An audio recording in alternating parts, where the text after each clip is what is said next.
Yeah, I've been finding myself lately questioning more and more why, when I had met my ex-girlfriend, I've been questioning myself exactly why I had ignored all the red signs that she gave me. I mean, she low key told me exactly who she was, you know, and kind of not even low key. I mean, it was pretty much fucking blatantly obvious, but I chose to ignore it. Maybe it was because I hadn't been with anybody in so long, for so many years. Um, Maybe it was because I so quickly got wrapped up into a lust based mindset. But guys, the all the signs and truths and red flags that she gave me pretty much up front, it was all within the first week. I clearly heard them. You know, that warning feeling hit me, but I chose to ignore it. Like, well, maybe she's a different person now. But I gotta tell you, if they are a different person now, they're not gonna really talk like that. They're not gonna tell you those things. I mean, at least not right up front like that. Because they do so in such a manner where they're trying to see if that you're gonna accept them for that. And it's almost kind of like that's exactly what I did. But at the same time, if that's the way it seemed, if it seemed like I did accept it, I also remember how she could clearly see that I would have been against that. So, within the first week, okay, and this was after we had already slept together and what have you, which actually started on the first night. As often these days, it usually does. But, in those times,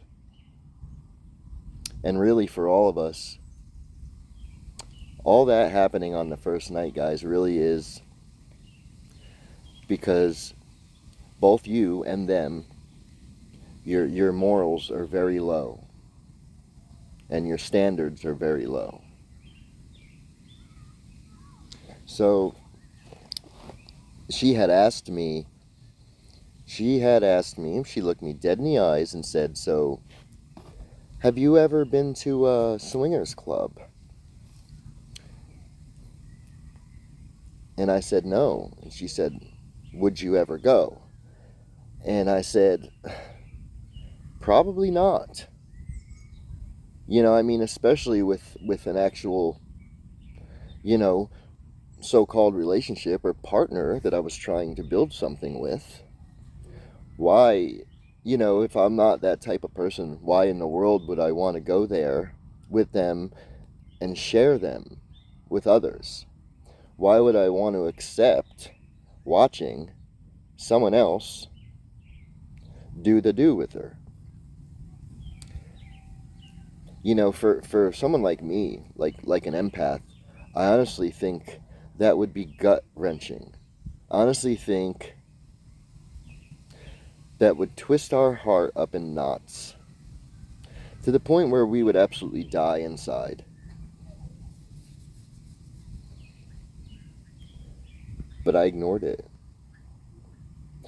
And we never went to one of those types of places, but she told me how she had been a previous member to a place like that. So it told me that's who she was. She had told me that she was titled a unicorn. You know, she told me what that meant was that meant that she was rare, um, like really hot, like a mystical creature that everyone wants to capture and ride. Well, as we never went to any of those places, guys, that was exactly who she was. And she did exactly those things behind my back with many, many others. You know, she was even doing so while she was at work on the clock with her boss. It's a terrible, terrible thing and feeling to be with a partner that you're trying to love and build something with and know that they are at work on the clock at the workplace in some other room doing whatever. And it's just horrible. I remember I was on the phone with her one day, and he had walked by, and this was well into it because my dumb self kept going back for more punishment. I kept accepting it. I wasn't really accepting it. I was kind of just fighting through it. But he had walked past her at one point, and because I had called at just the nick of time, while he was right there doing whatever he was doing, probably groping on her, rubbing on her you know what, because she always wore those damn yoga pants.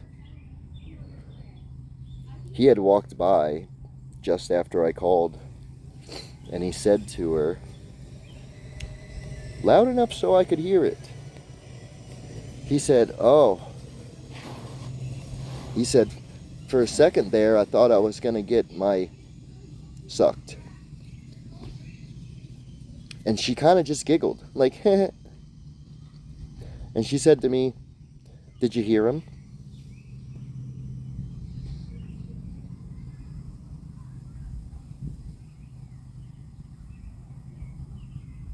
Guys,